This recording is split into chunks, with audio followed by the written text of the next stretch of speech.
Welcome, boys and girls, to the Brain Software Podcast. This is episode 186. Coming at you from the Hypnotic World Epicenter, Toronto, Canada. I'm Chris Thompson.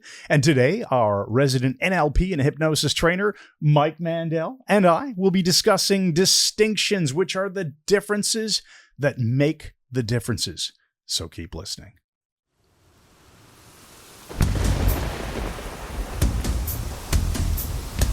Samuel Johnson, Sherlock Holmes, Des O'Connor, Sid James, Max Bygraves, all gone now, all lost forever. I bet we'll never see the likes of them again. I never gamble, but if I did, it would be the roulette table at the Orleans Hotel in Las Vegas, or perhaps the 6th at Belmont. I was speaking with Tony Blair just the other day. Your name came up, and he asked me a question I should like to share with all of you. Just as soon as I removed the black cat oil from the front steps and the goofer dust from the doorknob. So anyway, whatever happened to that old tranquility we used to know before the London of Ronnie and Reggie Cray?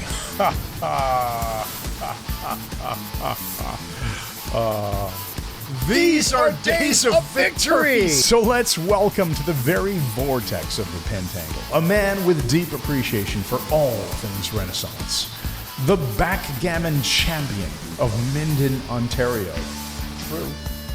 And the hypnotic longshoreman par excellence, Mike Mandel, everybody. Yes, Chris, I'm coming from above now, like the woman in black in the original movie. I got to stop looking at myself with this amazing Davy Crockett hat that we got from our friend Kobe. Kobe, yeah. Yeah, no animals were killed to make this faux fur. Yes, it's faux. So That's anyway, right. Listen, this is going to be an interesting one. We're going to be talking all about distinctions, the difference that makes the difference, how that applies in a wide variety of areas of life. And it's an NLP concept.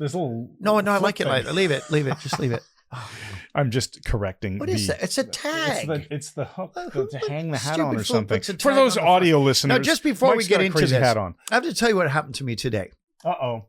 It was just one of those mornings, Chris. I was standing. Yeah, I'm looking at myself again. I'm just making sure the tag's not there. I was standing in front of the mirror this morning. As one does. As one does. And I was drying what's left of my hair. Got out of the shower for the drive here to Hypno East. And I noticed my freaking neck. I've noticed for 2 years now. I'm looking in the monitor on purpose. It's getting very sort of loose and turkey-like. And this is a sign of age. Now, I could just grip it like this and tighten everything up, and I'd be all right. You'd be a man in his 50s again. But then I considered, making an incision, having an incision down the back of my cervical spine, taking out about half an inch of flesh, suturing. I'd do it myself if I could rig up a good mirror. But my wife said to me, well, Mike, you're almost 70. Why are you still looking at yourself? Because I'm looking at myself thinking, how can I possibly be almost 70? But the interesting thing is, it's true, and it's a scary thing. And I'm realizing that just things are starting to fall apart, Chris. Uh-oh. Now, you don't have that happening yet, but I'm just looking at my neck, and I'm just standing in the standery, staring at my own neck, and I was almost late leaving, just baffled by the fact that 70 years have almost passed. Were you gaping in the gapery? I was gaping in the gapery. Anyway, just a horrible thing to have to deal with. That's life. All right, we're going to dive in. We're going to make sure we really action-pack this podcast with the content.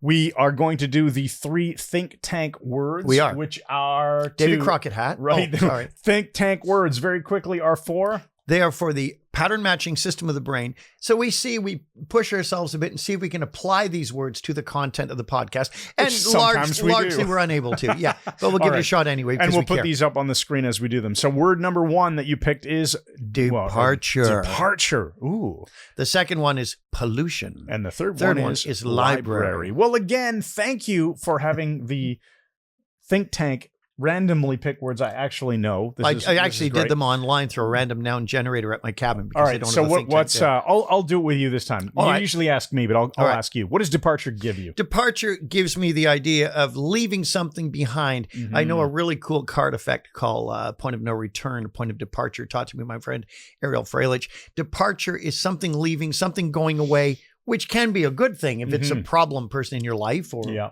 What does it say to you? I'm a bit more linear, and I guess departure to me is airline, departure lounge. Yeah. And it reminds me that I haven't traveled in quite a long time due to what's going on in the world. Not at all. So it makes me think of what things have I not done in a long time? That's what immediately a lot of useful things. Which leads us to pollution. Now, this is interesting. This is actually a very old Victorian term, too. And I just thought of this now, and it's frightening that I actually know it. what it means. But in Victorian days, they would say, oh, and he stumbled into the room and he caught him in an act of self-pollution. I'm not kidding.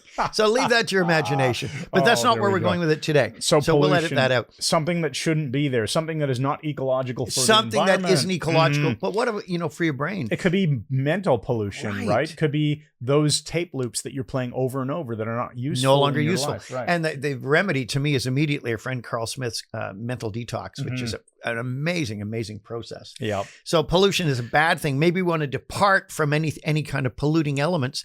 And then library is the obvious one, isn't it? The best one. To me, it says resources. Ooh, Think of I like the way you dropped this voice. Of the to me, opportunity. It says resources. It says all of the things that you can study and learn, or the culture, or the fiction, or whatever it is. There's a lot there in a library. It's like, that was crazy. It's really like the vast library of knowledge that is available to you, of stories that are available to you. Nice. And those who've gone before, we are standing on the shoulders of giants. We've learned from the best in the world. And so we live our life departing continuously from poor technique, always refining, getting better, leaving the pollutive elements in that room with that boy caught by his dad. And then just the library is certainly not a place to be doing that, is it, Chris? No, it wouldn't be. No. Okay. So you don't want to be polluting in the pollutery, do you? You sure don't. Like Jack the freaking polluter. All right. So let's make sure we talk through these instead of just reading these peckers like a to-do Yeah, list. we'll see how many we cover. You have a big list here. This is fun because you plan the podcast. Yeah. I just have, I don't even show up. You literally show up here. I already live here. Right. So this is very easy for me. So you're giving me a raise? Is that what we're talking about? No, I'm just saying it's going to be as fun for me as it is for you, the listener slash watcher, because I have no idea what we're going to be covering, but it's going to be brilliant and hilarious. So it's all about the differences that make the differences in life. Which is the NLP term. A distinction is that bit of information you get that you go, aha, or as we would do, hurrah! So we challenge you to look for what is the distinction that you get. What distinctions in your your own I imagine life. That might be the empowering question at the end. I imagine it has something I to haven't do with looked, but I know Mike. So let's begin. What's the first one you want to talk about? Well, knowing about and using a distinction will streamline your life. Remember, we learn a lot of things like driving a car and that, so it becomes an unconscious process. When we learn a distinction that makes a huge difference for us, every time we apply that, our life gets easier. So they're very, very useful tools, and they prevent us, I love this line, from metaphorically banging our heads against a wall over and over again. And I want to give you, they occur in every field of endeavor, from therapy to, playing dominoes, everything. There are things that make the freaking difference and make things go easily. And one of the examples that came to mind, I said to my wife yesterday or 2 days ago when I was writing this, I said, give me a distinction that we have learned. And she knew immediately. And it's the propane tank water bottle distinction. Oh. Now this sounds so freaking obvious. And all distinctions, John Grinder said that when you have a resource, it's impossible to remember what it was like to not have it, what it felt like to not have that ability. We can't remember what it was like to not be able to drive or not be able to read or something like that. Although since you've learned to read so recently, you might still be able to gather that. It's so funny. I just have a brilliant joke for your propane water bottle distinction. No, I bet you do. No, propane, it applies to water bottles too. I can't believe how freaking stupid I was about this. I'm sure you will believe it because I'm not really detail boy, but I am detail man now. Years ago, I'd be cooking something on the barbecue. Now, that's what we call them in Canada. In the US, it's called a gas grill. Or grill. Because barbecue is something else. Hang on, I just want to do a completely normal cough. Thank you. We'll edit that out. I could feel my eyes watering. So a gas grill, North Americans have them. We had one in our backyard. We got one at the cabin. So sometimes you want to cook like a whole, propane, you want to cook a whole chicken or something, or great steaks, whatever you're doing. And what would happen would be, I'd go through the season and start to get a degree of trepidation that the propane was running out. And I'd be lifting and you'd never be sure. No, never be sure. Your way of checking was to lift up the cooking tank. a chicken takes about an hour, 425, 450. And I come in and open it. The thing would be stone cold. Yeah. The chicken would be raw in the middle, and the propane tank would be empty. And I frantically rush to the gas station, get a new tank, come back, play, and start again and finish catch up. The cooking. My brother-in-law said, "Why don't you just keep 2 tanks?" What? What do you mean? What do you mean? This can't mean what he said. You have a full one, a spare. If this one goes dead, you just flip them over. And you never thought of your that. Convenience. As genius as this man is. Crossed my mind. It never crossed your mind. Now, which now I've mapped this distinction across into water bottles. At our cabin, the water out of the tap is from the lake, which although the lake is very clean, I wouldn't want to drink the water because there's gasoline and boats and intestinal parasites and all those lovely things.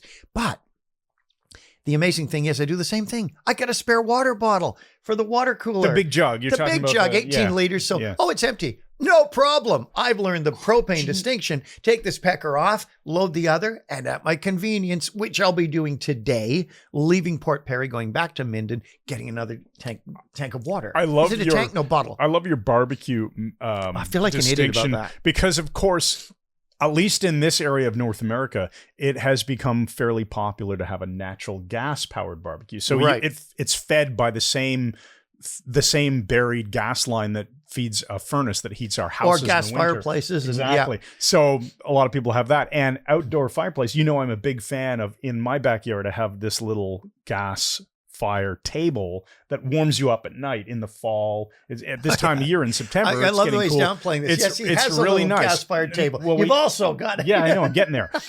And it's propane powered, and I have an extra tank. But still, sometimes you have an empty tank, you switch over to the new one, and you forget to go and refill the other empty one. Yes, so I just end up with 2 empty tanks. I just delay my problem. Which means get a third one. We were doing a project this year and decided we're putting a new patio in. We're expanding. We're taking out some old dead trees and putting him and his wife, patio. not him and me. Right.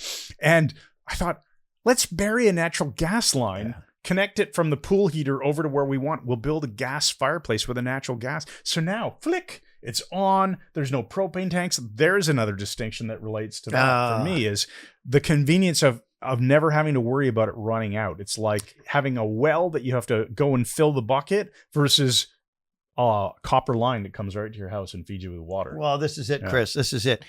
And as you know, I'm just having that was sort of a waste of time. Immense Generac generator installed that is 18 kilowatts. Nice. And it goes on natural gas, like you said. My power goes out in the winter. Everybody else in an ice storm or freezing in the freezery. And I'm just you don't have to worry about it. I'm just enjoying in the enjoyery instead. I want to give you a distinction. We both is it did this okay? at the same moment. Go ahead. Okay if I give you a distinction? I want some distinctions from you. It would be nice to get some participation here. I was thinking other than talking about how wealthy you are with all your propane. With all my propane. With all your propane. Oh, man. All right. I'll give you a distinction that I learned back in university. So when I went through engineering school, I'm trying to remember and failing which classes allowed us to do this and which didn't. But the this that I'm talking about is to bring in a 1-page cheat sheet. So certain exams, I believe, allowed us to take one single 8.5 by 11 letter called letter paper. I think we were only allowed to use one side of it, and we were allowed to write anything we wanted on that piece of paper. So we got incredibly good back in the days of dot matrix printers you could barely print like 6 or 8 point font. Anything smaller than that would be like impossible with the dot matrix that existed.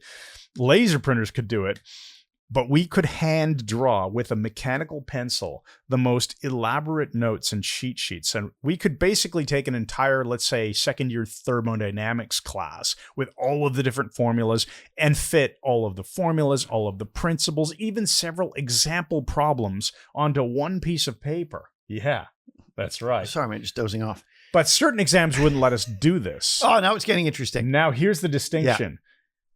If I would make a cheat sheet for the class that didn't allow me to bring one in, the simple act of making the cheat sheet made the difference, even though I didn't have it. Because what I noticed is even if I was allowed to bring it in, I didn't need it most of the time. Okay. Now it's really interesting. Making the darn cheat sheet, you are condensing the content. Acting as if I'm allowed to bring it in. Making it and doing such a thoroughly fabulous job of making an amazing cheat sheet, all of a sudden, the information's here. Yes. You remember it now?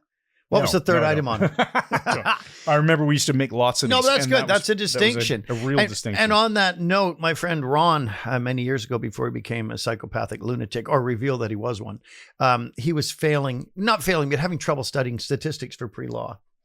And I showed him how to study better. I showed him how to mind map. And he went into class just before the exam with a huge sheet with this entire mind map of the entire course, just photographing it with his brain. Got 100% on statistics at Western University, A++. I used to bring it to my I was kidding about Psychopath Ron, just in case they ruin this lawsuit here. So he was at the far end of the bell curve on Ron that Richards. one, wasn't I'm he? giving you his actual name, Ron Richards. But the point was, he got A++. I used to carry it to my brain software keynotes just to show people, like, this is how well this stuff works. That's a distinction. Amazing. Study better, study differently. Now, I said it streamlines whatever you're doing. Here's an interesting one. I remember first seeing a distinction that stuck in my mind when I was a little kid. Albert Davis was a family friend, and he had a cottage up on Lake Simcoe. It was called Casablanca, amazingly. Okay. Not the lake, but his cottage. Nice little place. And he wanted me to help him with some painting of the outside. And I was a kid. I thought it would be fun, like Tom Sawyer, whitewashing. Yeah, it's going to be fence. fun. It wasn't fun. It was a pain in the ass. But I helped him anyway, and he's dead, so I can talk about this and say I didn't really want to do it. But nice guy. And what he showed me, I dipped the brush. It was maybe a 2.5-inch brush. I would dip it in the can of paint, and then it would all be dripping. Yeah. So I'd shake it like this and rub it along the edge. He said, no, look, here's how you do it. So here, I'll hold this so I can dip it in the dippery. He said, dip it in, and here's the side of the can of paint. He said, just touch it on the side. Off, no, not even wipe it. Touch it inside the can. That's it. And nothing dripped off it. Isn't that interesting? Because he taught painting and decorating in college. So actually, that's a distinction. Any mechanical thing that you do, oftentimes you do it and then you realize there is a better way to do it. You find that distinction. The usual hilarious thing is for do-it-yourself projects, you get the distinction just as you're finishing the job, and you'll never do it again. That's a good one. Yeah, which in and of itself is a distinction. Like to get distinctions early. Actually, that's a good point. It's like, why do it yourself? Yeah. Especially if you can't afford to hire someone else to do it or whatever. I remember finishing a basement in my first house, and we were doing the tile work for the bathtub we were installing in the basement bathroom. And I only got good at cutting these crappy tiles when you did the 400th one. And that was a distinction. Don't buy crappy tiles. They don't cut as easily. You heard it here first. Yeah, the towel. Don't buy crappy tiles. That's why Brain Softer's here. Right when I was doing the last row. Never to do another tiling job in my life. Right. Or at least so far. So there's a distinction. The only thing more boring than tiling is actually talking about tiling. Yeah. There you go. But that's a good point. And distinctions do tend to come at the end. Yeah. Yeah. Now, another one here. This is an obvious one. It's such a simple thing. This is how microscopically unimportant they can be and still change your life. As a tea drinker and a coffee drinker as well. But as a tea drinker, being a Brit, I drink quality tea, Yorkshire Gold. I like Marks and Sparks Extra Strong. I love Bewley's from Ireland. But get on with it. If you have a mug of boiling water and you drop a tea bag in, you do not get the degree of saturation and particulation. Or it takes longer. Well, it shouldn't take longer is the point. 4 minutes is the center of the bell curve for a good cup of tea. Instead of dropping the tea into the water, you put the tea bag in the bottom and pour the water on. And then it mixes in the mixery. Yes. And you stand there drinking tea like Jack the frickin' tea drinker instead of waiting for the thing to mix like Lee Harvey Oswald waiting for the perfect shot. That's very similar to my coffee distinction, which is put the cream in the cup and then the coffee, because then you don't need a spoon. I know. You just have to estimate, though. You've got to get it right. Yeah. The key is to underestimate on the cream. Because then you can always add a bit more without drinking it like Jack the frickin' coffee drink. We are making your life better. That's our mission here. Here's another one. I love this one. Chris and I, we love teaching this because it's an aha moment for our students all the time. This is a hypnosis one. Mm-hmm. In early days of hypnosis, post-Braid. So let's say Braid was the turning point. James Braid in north of England, who began doing eye fixation hypnosis. At this coin, Mike. One of the things they would look for was eye closure. Now, in some of the mesmeric trances with Mesmer and Marquis de Puysegur and others, they let their eyes be open, staring, hence the term somnambulism from the Marquis. But Braid started to effect eye closure as part of it. And they would wait, and your eyes are getting tired and all this. And this became a holdover from Braid, where modern day hypnotists who should, watch the gesture that makes this even funnier, know better than that, okay? Modern day, I just invented that thing. Yeah. I'm a comic genius. I'm without a doubt the smartest and funniest person I know. Now listen, when Braid came up with this, eye closure, everybody go, I get eye closure, I got hypnosis. So they're all like, your eyes are closing, your eyes are getting shady. Your eyes are feeling so heavy. Your eyes are they burning, want to close. So finally get eye closure. Oh, great, I got hypnosis. Let me give you our way. This is my distinction. Here's what we do with our students. You say this magic phrase, you get it every time. You say to them, close your eyes. That's it. You don't have to suggest they're closing. Just tell them to close their freaking eyes. In fact, there's a distinction here to briefly talk about that. You don't need eye closure in hypnosis. No, not at all. To get hypnosis. You don't need someone to close their eyes to go into a hypnotic trance. No, of course not. James Tripp has done an amazing job of building a brand around without hypnosis without friend trance. of ours, great trainer. And when he says hypnosis without trance, what he really means, I'm putting words in his mouth, but we've spent time with him, so I think he said he agrees with us on this. Yeah, we agree. Just the nomenclature might be different. The trance part, when he says hypnosis without trance, he's talking about the way we typically imagine a trance looks when you're doing it, Right. Put your arms on your lap. Very ritualized. Relax your body. Take a nice deep breath. Close your eyes. That's right. And follow. You can do that. And then we do that. Yes. But it's not required. There's plenty of trance happening automatically. And as with Carl Smith, music another great and trainer, says, movies. hypnosis has started when they're entering your office. He said, in fact, it's already started when they're making the appointment. Right. And he's right. And so a nice distinction in hypnosis would be that you only need eye closure when you are looking to distract the person from the visual system. If you're setting up catalepsy, you don't want them looking at the hand. If you're doing Mike's kinesthetic ambiguity rapid induction, Derek Ballmer's right. You don't want them looking at the kinesthetic movement that's happening. Why would you want to look at it? It's not interesting. So those are the times when eye closure is useful, right? Yes. But you don't need it. Okay. You don't need it. So that's another distinction. Self-defense is a classic example. Oh, yeah. Years ago, I did Shorin-ryu karate. I did Silam Kung Fu. I did a bunch of different things, dabbled in them, did judo. And I always had our British Jiu-Jitsu model in the background as what I would default to if it was a real fight, because it's easy and it works. You can spend hours learning complex katas like that woman on YouTube was going, rah, and screaming and all this crazy stuff. I've seen that video. Immensely entertaining. I'm sure she wishes it wasn't up there. But all of that stuff, you do katas and all these things, and it's so complicated. Even though the British Jiu-Jitsu system has about 200 techniques. I was just going to say that. We still 100-ish moves. I will teach people 5 or 6 techniques. That's it. I'll teach them how to break a hold. I'll teach them how to kill somebody. I'll teach them how to kneecap. I mean self-defense, like life and death. We're talking self-defense, life and death. Just how to kill someone if you have to, and how to dislocate their knee or whatever so that they can't run after you. You only need about 5 or 6 techniques. Now, what do you think's better? Knowing 200 techniques or having 5 or 6 absolutely mastered in muscle memory, so-called, that you don't even have to think about it? Yeah, that's a good point. I mean, we've got so many different joint manipulations that are great for control, but in a real situation where things are going haywire, you probably want to know how to strike an elbow into a neck or something like that. When you're under adrenal stress, when your adrenaline in your system is skyrocketing, you won't be able to do complex movements anyway. It's just impossible. Your heart might be gross motor movements. So that's an interesting distinction. Now here's another one. Makes a lot of sense. In fact, well, let's just stay on this for a second and say we're already over time, so why not? 80-20 principle here is where you're going to possibly find a lot of these distinctions. What are the 20% of the things that matter most to whatever it is that you're doing, and what are the 80% of the things that matter a lot less that you could probably just not bother with? You'll make some distinctions in your life just by thinking about that. That's brilliant. See, that wasn't a Ken Sweatman story. No, that wasn't. Over to you. That wasn't. That's really nice. Now, you said a great distinction for making something understandable is the teenager distinction or the kid distinction. Oh, yeah. So one distinction, I was thinking about this with you in a conversation, I think just 2 days ago. Yeah. Saying, well, I made the distinction. It's not really a distinction specifically. It's more of a framework for knowing when you truly understand a topic.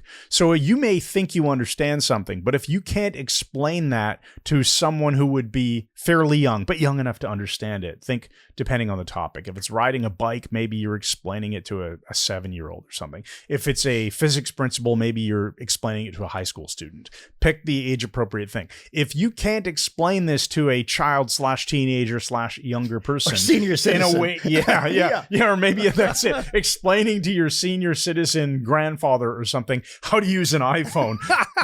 If you cannot break it down into super simple terms, if you can't teach it, you probably don't understand it well enough. Well, that's a very good point, Chris. And you thought you'd take that off the list, but I didn't permit you to because I thought it was a good one. Now, here's a great distinction. If you're on the phone with someone and you're talking to somebody who's not very interesting, they might even actually be a dick, to use a technical term. Here's a way of disengaging from them. It works on a regular phone and it works great on an iPhone, or I suppose any Android phone, whatever. You're letting them drone on, and they might be telling you some ridiculously uninteresting thing. And you think, I don't want to hurt their feelings, even though they're dickish. I have to disengage. The great way to do it, let's say it's a desk phone. As I'm talking to them, I wait until I'm talking to them so they can hear me. And I hit the mute key for like 1 second. And they hear a gap in what I'm saying. And I continue talking, then I do it again. And I say, can you hang on? I've just got to see who this is. They go, oh, sure. Then I mute it. And I count to 10 and come back and say, sorry, this is really important. I've got to go. Oh, okay. Fantastic. Because that mute is usually the second call coming in, usually gives a little silence to the other person. Brilliant. Yeah. You'll love it. There Use you it. Go. Now, so a distinction is find ways to get out of things that you don't want to do without being mean. Well, technically, it's about being mean. It's a white lie, really, right? What you're saying is a white lie. It's completely inappropriate to what I'm teaching here. But what? Listen, stop white lying to me. Don't lie to me, Chris. I'm not the one you have to convince. Now, here's another one. I got this one from my wife, and she got it from that amazing Japanese woman who clears out people's houses. We had developed a lot of clutter in our house. Oh, I bet. And we decided we're going to shut up. We're going to trim down like Jack the frickin' down trimmer. And so my wife took this one distinction from this woman. It made all the difference. When you're trying to get rid of stuff, this actually started because I said to her, if I'm going somewhere like Hypnothoughts, I tend to pack too much stuff. Yes. Las Vegas. And I read a distinction. It said, put everything on a bed that you think you absolutely have to take with you. Yeah. And you do. And then you have to divide it into 2 piles and put half of it back. And that helped. Well, here's the purging thing. If you're purging your house, every object, you pick it up and you say 2 questions. Is this useful? Is this beautiful? If it's useful or beautiful, you keep it. Is this useful or yes. beautiful? Oh, I'm concerned about the raccoon penis on it. Yeah. Anyway, so is it useful? Is it beautiful? That's the key. And another thing is if something's beautiful, you can still get rid of it. Take a picture of it. Nice. Then you can have all the memories. You go, oh yeah, that was cool. I wish I'd kept it. That's awesome. We're actually getting through quite a lot of these distinctions. Dog training. I hope they're coming in handy. Great one here. Dog training. When you're training a dog, you don't have to tell it to do specific things. I got this from the guy who trained the littlest hobo, maybe the smartest dog in the freaking world, London the Wonder Dog, Canadian TV show. Anyway, he said, you find a natural action the dog is doing and then speak your instruction over it so it becomes anchored. And that's how I taught our cat Guy here to sing. Now, he doesn't sing anything from Don Giovanni by Mozart, but he does he meows. And when I'd say, sing, Guy here, sing. And he'd look at me. So now when I have a piece of food, I say, sing, Guy here, knows immediately. And I go, good, pussycat. Now, some of you just heard for the first time, I got an Egyptian male called Guy here, which I realize is odd. But anyway, so with the dog, he said, how to teach your dog to bow down to you. He said, when they do the stretch? When they do the stretch, every time they do it, you say, bow down to me. And then you say, good puppy. And before long, you say it and the dog bows down to you. And you can, be an egotistical lunatic with dominance over a small canine. That's hilarious. All right, continue. What else have you got here? All right. Heather was always trying to figure out colors that go together. She had a little design company for a while called the Idea Hamster because hamsters get on a wheel, they generate. She'd generate ideas, but she was very rigid. She'd go into people's houses, they'd hire her and she'd walk in, sell that, move that, throw this out. The Idea Hamster has spoken. I mean, it was pretty well that. Yeah. That's my exaggeration. You know what she did?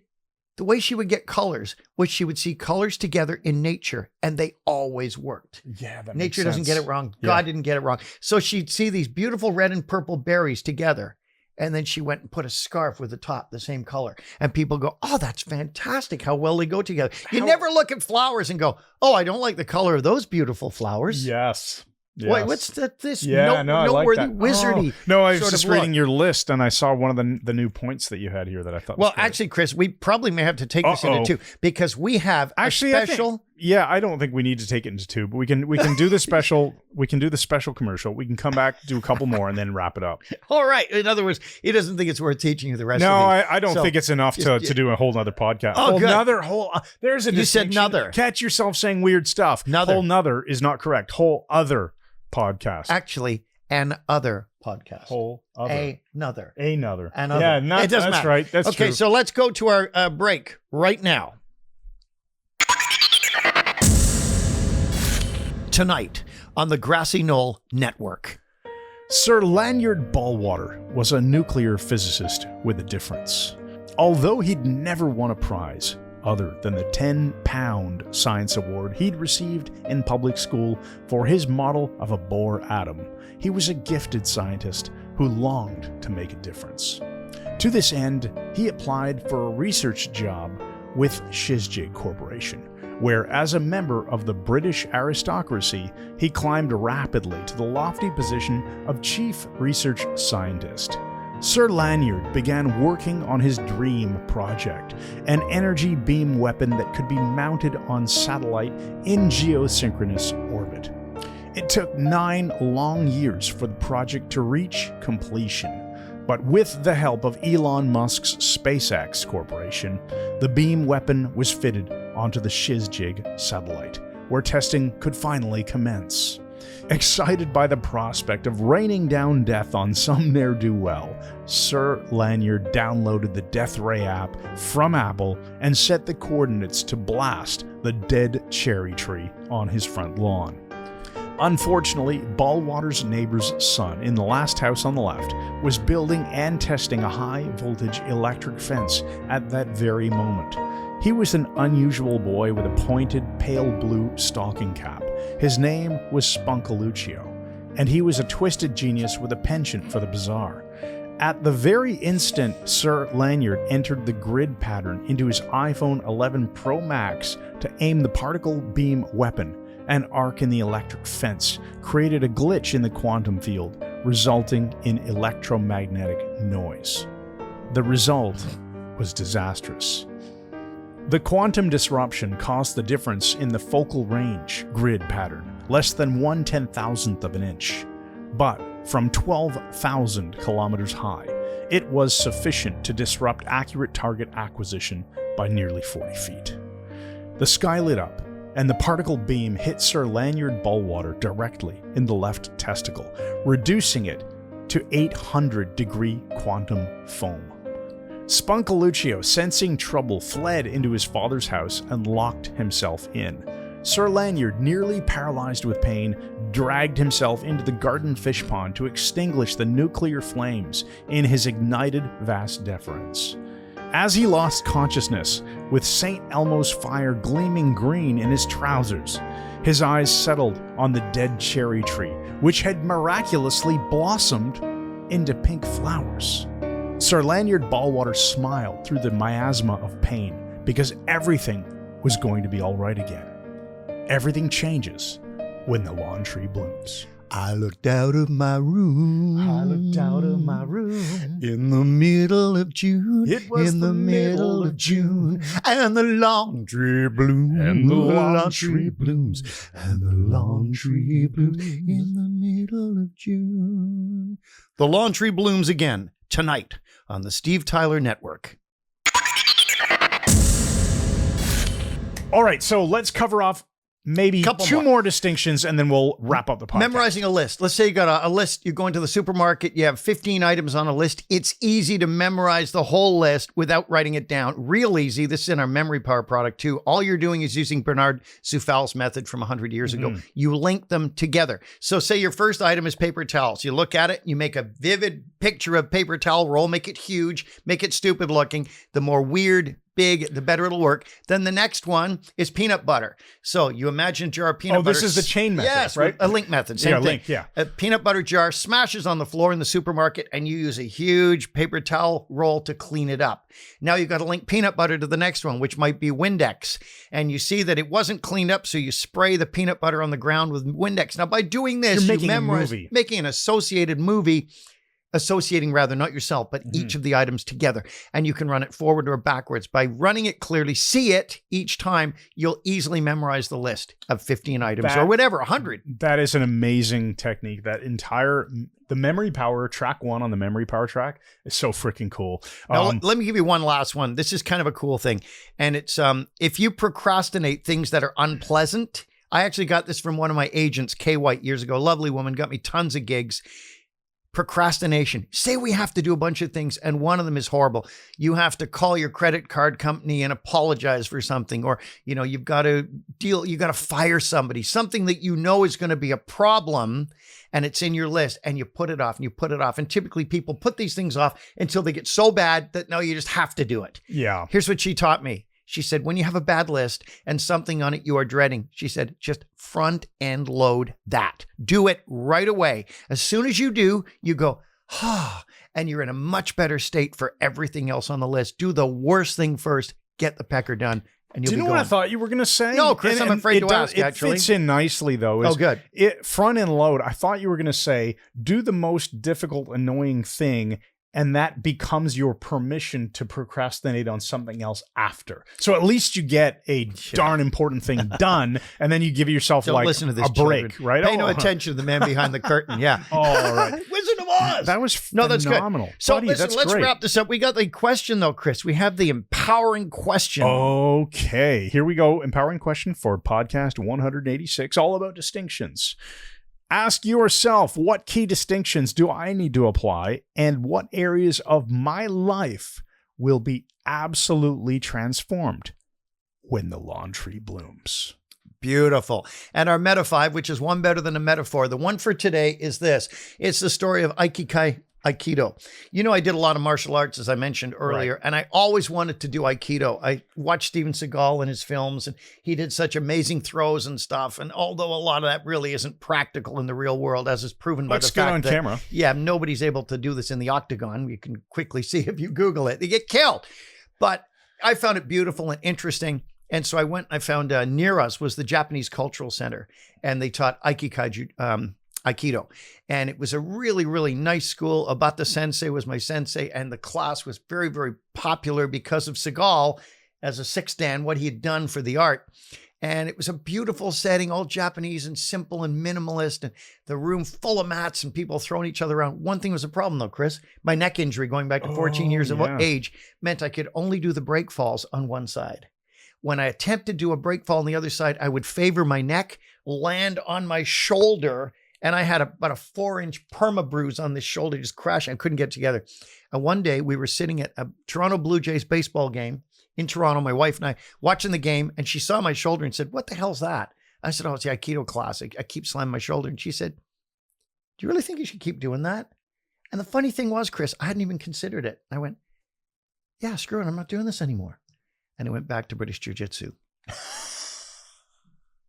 Thanks, everybody, for listening to the Brain Software Podcast, episode 186 in the bag, all about distinctions. So we hope you got some amazing distinctions. And make sure, if you're watching this on YouTube, make sure you hit subscribe and then ring that bell so you're always notified of our new videos. Yeah. If you're listening to this through one of your favorite podcast apps, make sure you are subscribed to the Brain Software Podcast feed. Yeah, man. And make sure you check out our website, because if you want to become a world-class hypnotist with the Mike Mandel Hypnosis Academy, you can start with a completely free trial. And if you're interested more in using this stuff in your own life, we recommend you check out the Personal Growth Membership. It's linked to on the products page of the website. And that is an amazing collection of awesome training. Thanks again, everybody. See you in the next episode. And good night. This is Thompson. I'm going to tell you the remarkable story about Squatter and his obsessive compulsive disorder. No. We didn't call it that then. We just called it being a bit mad. Henry Squatter, as the war went on, got very, very stressed, as we all did. We tended to deal with it with brandy and beer. Squatter didn't drink that much. He couldn't handle it. But, he had that same thing that Mike Mandel had, where when he gets stressed, he just pathologically tidies things with straight edges and puts them straight. The greater the stress he was under, the more he'd be tidying things. It was the funniest damn thing, because Bryce Morgan got a series of colored soaps and put them in the washing up area, and Squatter would be standing at the urinal, and he'd be draining the main vein, and he'd see these soaps, and Morgan would have all put them at a bit of an angle, and he'd be holding his wedding tackle in one hand and trying to tidy these soaps with the other. And the more stress he was under, the worse he always felt. And Bryce Morgan made it his life's work to have Squatter under so much stress, he was always straightening things. And you know what he did? he got a piece of paper and he wrote a forged letter from the government in London, from the War Office, and told Squatter that his entire family had been killed in a train crash. He was tidying things for months after that.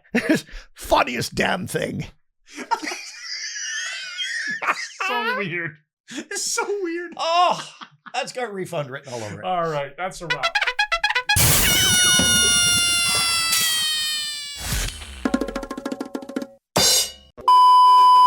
He was an unusual boy with a pointed pale blue stocking cap.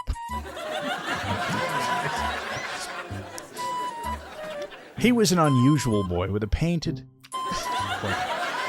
His name was Spunkaluccio. And although he was a twisted genius with a pennant for the bizarre... No, yeah, he was I know, a twisted genius with a okay, I was trying to see if I could Start fit that whole back in. section again, No, unfortunately. No. I got Ross has got it. Unfortunately, Ballwater's neighbor's son in the last house on the left was building and testing a high-voltage electric fence at that very moment. He was an unusual boy with a pointed, pale blue stocking cap. His name was Spunkaluccio, and he was a twisted genius with a penchant for the bizarre. At that very instant... No, I'll do the whole thing, Ross. Yeah, I'll give you one clean paragraph. Yep. Starting at unfortunately.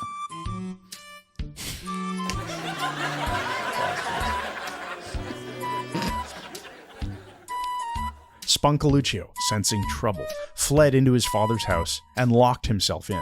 Sir Lanyard, nearly paralyzed with pain, dragged himself into the garden fish pond to extinguish the nuclear flames in his ignited... I gotta do that again.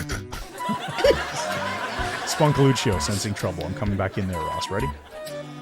Spunkaluccio, sensing trouble, fled into his father's house. Stop it.